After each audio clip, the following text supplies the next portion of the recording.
श्री कृष्ण कहते हैं, अच्छे लोगों की मैं बहुत परीक्षा लेता हूँ परंतु साथ कभी नहीं छोड़ता, और बुरे लोगों को मैं बहुत कुछ देता हूँ परंतु साथ कभी नहीं देता। सोचने का ही फर्क होता है, वरना समस्याएं आपको कमजोर नहीं बल्कि मजबूत बनाने के लिए आती हैं। प्रार्थना ऐसे करो जैसे सब कुछ भगवान पर निर्भर करता है, और प्रयास ऐसे करो जैसे सब कुछ आप पर निर्भर करता है। कभी सर्प को देखा है, उसके निकट जाओ तो पुकारता है, दूर रहने की चेतावनी देता है, और यदि वही सर्प आपके निकट आकर नृत्य करने लगे तो विचित्र नहीं लगेगा आपको। उसी प्रकार किसी के स्वभाव में यही विचित्रता आना धूर्तता का लक्षण है। धूर्तता से आपको ठगने वालों का भी सबसे बड़ा लक्षण यही होता है कि वह आपसे अपने स्वभाव के विपरीत व्यवहार करते हैं। जो आपसे अधिक मीठी बातें करें और अत्यधिक विनय दिखाएं तो उसे सावधान हो जाइए, क्योंकि मित्र दिखावा नहीं करते और अत्यधिक प्रेम का दिखावा करने वाले मित्र नहीं होते। श्री कृष्ण कहते हैं, करता वही है जो तू चाहता है, होता वही है जो मैं चाहता हूँ, तू वही कर जो मैं चाहता हूँ, फिर होगा वही जो तू चाहता है। श्री कृष्ण कहते हैं, जन्म लेने वालों के लिए मृत्यु उतना ही निश्चित है जितना कि मृत्यु होने वालों के लिए जन्म लेना। इसलिए जो निश्चित है उस पर शोक मत करो।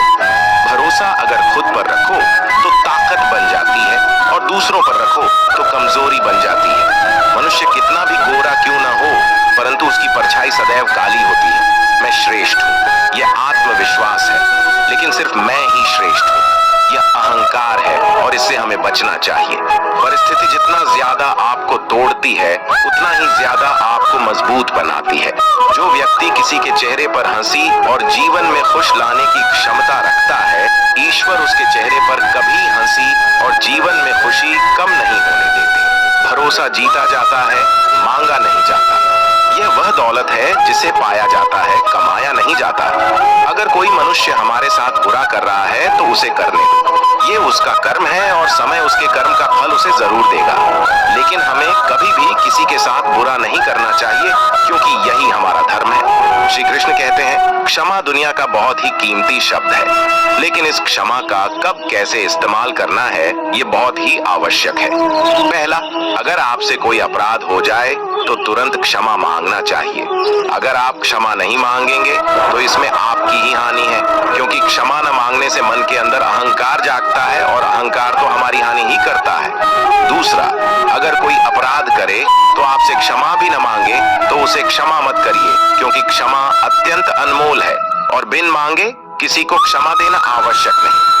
तीसरा, यदि कोई आपके साथ अपराध करे, अनुचित करे और बाद में क्षमा मांगी तो उसे क्षमा कर दीजिए। इससे आपके भीतर की करुणा जागेगी, प्रेम जागेगा, और याद के लिए शुभ ही है। चौथा, अगर आप कोई अपराध कर दो तो क्षमा अवश्य मांगना। इससे आपको लाभ ही होगा, क्योंकि सामने वाले व्यक्ति आपको क्षमा करें या न करें, आपके अंदर का अहंकार गिरता है और आपका मन अधिक निर्मल हो जाता है। श्री कृष्ण कहते हैं, जिसके साथ बात करने से ही खुशी दुगनी और दुख आधा हो जाए वह ही अपना है, बाकी तो बस दुनिया है। श्री कृष्ण कहते हैं, मैं सभी प्राणियों को समान रूप से देखता हूँ, न मुझे कोई कम प्रिय है न अधिक, लेकिन जो मेरी प्रेम पूर्वक आराधना करता है वह मेरे भीतर रहते हैं, और मैं उनके जीवन में सदैव उनके साथ रहता हूँ। यदि आप किसी के साथ मित्रता नहीं कर सकते तो उनके साथ शत्रुता भी आपको नहीं करनी चाहिए। श्री कृष्ण से पूछा, प्यार का असली मतलब क्या होता है? श्री कृष्ण ने हंसकर कहा, जहां मतलब होता है वहां प्यार ही कहां होता है। प्रेम एक ऐसा अनुभव है जो मनुष्य को कभी परास्त नहीं होने देता, और गिरना एक ऐसा अनुभव है जो मनुष्य को कभी जीतने नहीं देता। शांत होकर देखिए, सभी समस्याओं का हल मिल जाएगा।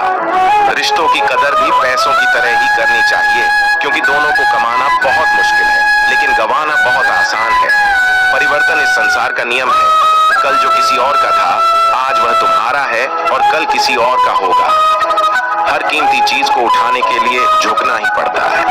माता और पिता का आशीर्वाद भी इनमें से एक है। बुरे कर्म करने नहीं पड़ते, हो जाते हैं, और अच्छे कर्म होते नहीं, करने पड़ते हैं। वक्त के साथ चलना कोई जरूरी नहीं है।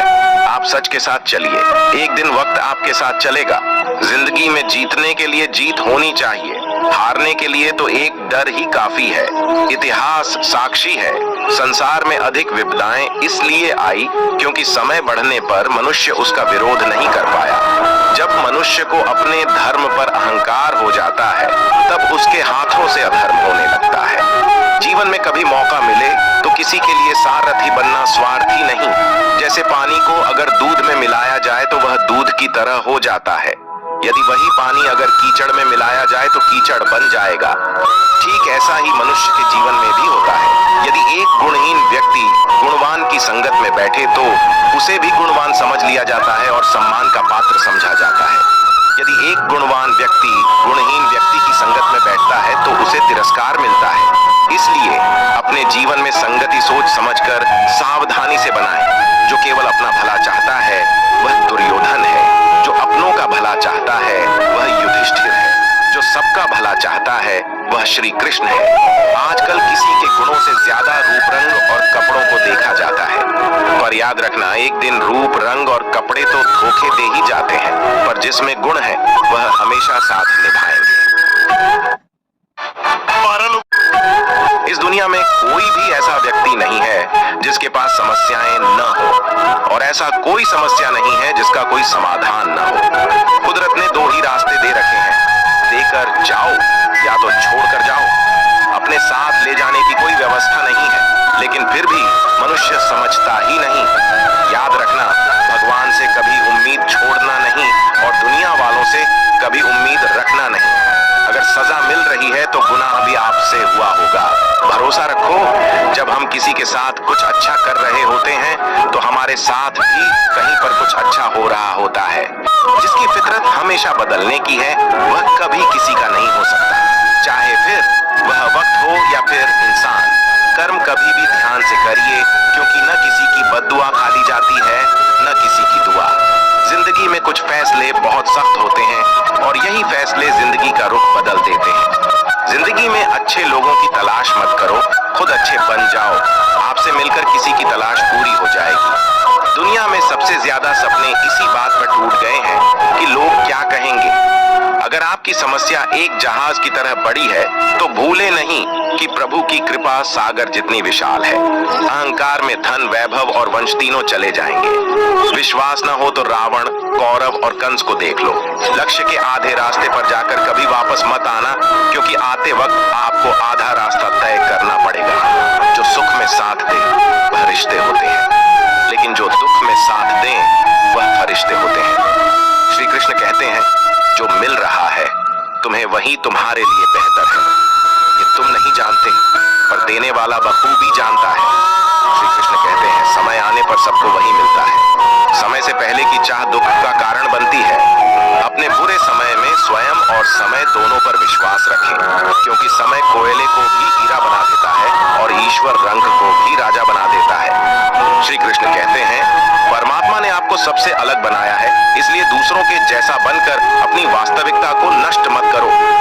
संबंध बड़ी बड़ी बातें करने से नहीं, छोटे छोटे भावों को समझने से गहरे होते हैं।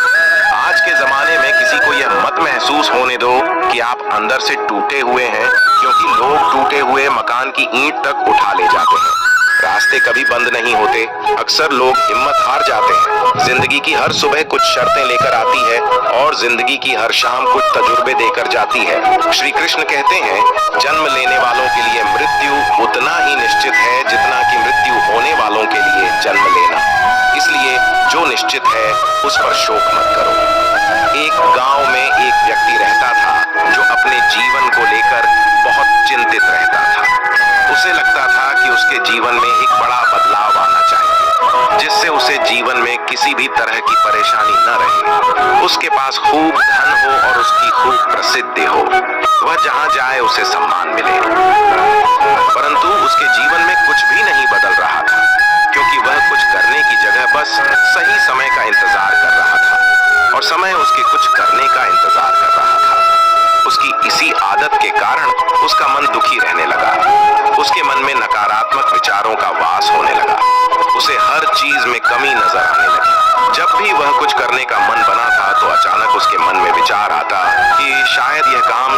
से नहीं हो पाएगा। उसे लगने लगा शायद वह कुछ करने के लायक ही नहीं है। इसका परिणाम यह हुआ कि उसका जीवन पहले से भी दुखमय हो गया। उसे समझ नहीं आ रहा था कि वह इस परिस्थिति से बाहर कैसे निकले, कैसे वह कोई ऐसा काम करे जिससे वह सफल हो सके। दिन बीतते जा रहे थे, लेकिन उसे अपनी समस्या का कोई समाधान नहीं मिल रहा था। उसी दौरान उनके गांव में एक साधु आए, जिनकी प्रसिद्धि दूर दूर तक थी। सब ऐसा कहते थे कि उनके पास हर समस्या का हल मिल जाता है।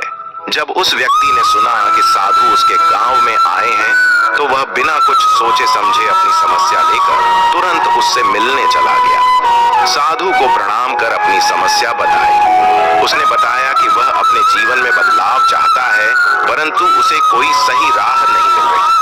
इसी कारण उसके मन में नकारात्मक विचार आते रहते हैं। दुख हमेशा उसे घेरे रहता है। कोई काम करने जाता है तो मन में उसकी विफलता का विचार पहले ही आ जाता है। बताइए, मैं ऐसा क्या करूं कि मैं एक सुखद जीवन जी सकूं? साधु ने पूरी बात सुनी और उस व्यक्ति को दूसरे दिन सूर्योदय के समय आने के लिए कहा। दूसरे दिन वह व्यक्ति उस साधु के पास जा पहुंचा। साधु पाठ पूजा के बाद सैर करने के लिए निकलने वाले थे। उन्होंने उस व्यक्ति को साथ चलने के लिए कहा। चलते चलते हुए खेत के पास पहुंचे। गेहूं की फसल की तरफ इशारा करते हुए साधु ने पूछा, क्या तुम बता सकते हो इस खेत में यह फसल कैसी होगी? उस व्यक्ति ने पूरी प्रक्रिया देते हुए उत्तर दिया। पहले खेत को जोता गया होगा, फिर उसमें बीज डाला गया होगा, उसके बाद समय समय पर पानी दिया गया होगा, तभी यह फसल होगी। थोड़ा आगे और चलने पर उन्होंने देखा एक खेत में घास ही घास थी। एक बार फिर साधु ने उस व्यक्ति से पूछा, क्या तुम बता सकते हो इस खेत में यह घास किसने उगाई होगी? महाराज, घास कौन उगाता है? ये तो अपने आप रुक जाती है। जब खेत में किसी और चीज का बीज नहीं डाला जाएगा तो घास ही उगेगी। उस व्यक्ति ने एक बार फिर से साधु के प्रश्न का उत्तर दिया। तुम्हारे इन्हीं उत्तरों में तुम्हारी समस्या का हल छुपा है। साधु ने व्यक्ति को समझाना शुरू किया।